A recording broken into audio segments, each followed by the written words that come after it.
என்னை ஆட்கொண்டவரும் நான் சேவிக்கிறவருமான ஆண்டவராகிய இயேசு கிறிஸ்துவின் நாமத்தினாலே அன்பினல் வாழ்த்துக்கள்.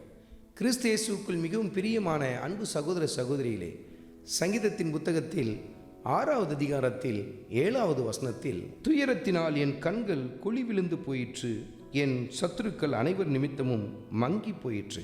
சங்கீதக்காரனாகிய தாவீது தன் பிரச்சனையை ஆண்டுடைய சன்னிதானத்தில் எப்படி சொல்லுகிறார் பாருங்க.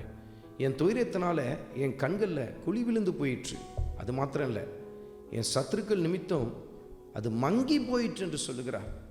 நான் ஒளி இழந்து போய்விட்டேன், வெளிச்சத்தை இழந்து போய்விட்டேன், இருளில் வாழ்ந்து கொண்டிருக்கிறேன் என்று சொல்லுகிறார். மங்கி போன ஒரு நிலை. ஏனென்றால் தொடர்ச்சியான பிரச்சனைகள், முகாந்தரம் இல்லாமல் பல பேர் அவரை பகைத்து கொண்டு இருந்தார்கள். போன ஒவ்வொரு இடத்திலும் சவுலானவன் துரத்தி கொண்டே வந்து கொண்டிருந்தான். அதனால் கண்களில் குழி விழுந்து போயிற்று, பார்வையும் மங்கி போகத்தக்கதான ஒரு நிலை காணப்பட்டு விட்டது. பாருங்கள், பார்வை மங்கி போய்விட்டது என்று சொன்னால் எழுத்து ரீதியாவுடைய பார்வை மங்கி போகவில்லை. சற்று யோசித்து பாருங்கள்.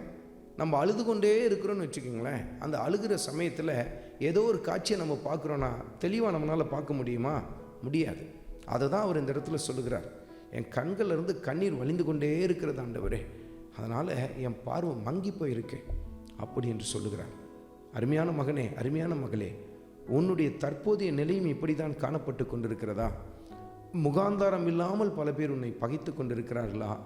அல்லது தொடர்ச்சியான பல பிரச்சனைகள், சண்டை சச்சரவுகள், போராட்டங்கள் என்று சொல்லி தொடர்ந்து உன் வாழ்க்கையில் உன்னை ஒரு மன உளைச்சலுக்கு நேராக நடத்தி கொண்டே இருக்கிறதா? என் கரங்கள் சுத்தமாக இருந்தும் ஏன் இப்படிப்பட்ட நிலை என்று சொல்லி ஏங்கிக் கொண்டிருக்கிறீர்களா? அதே சங்கீதத்தில் 9 மற்றும் 10வது வசனத்தை குறித்து கொண்டு தியானித்து பாருங்கள். இதே நிலை என் வாழ்க்கையில் தொடர்ந்து கொண்டிருக்காது. என் ஜெபத்தை நிச்சயமாய் கர்த்தர் கேட்டு எனக்கு பதில் கொடுப்பார். என் சத்துருக்கள் பின்னிட்டு விழுவார்கள், வெட்கப்பட்டு போவார்கள் என்று சொல்லி அறிக்கை செய்வதை நீங்கள் பார்க்க முடியும்.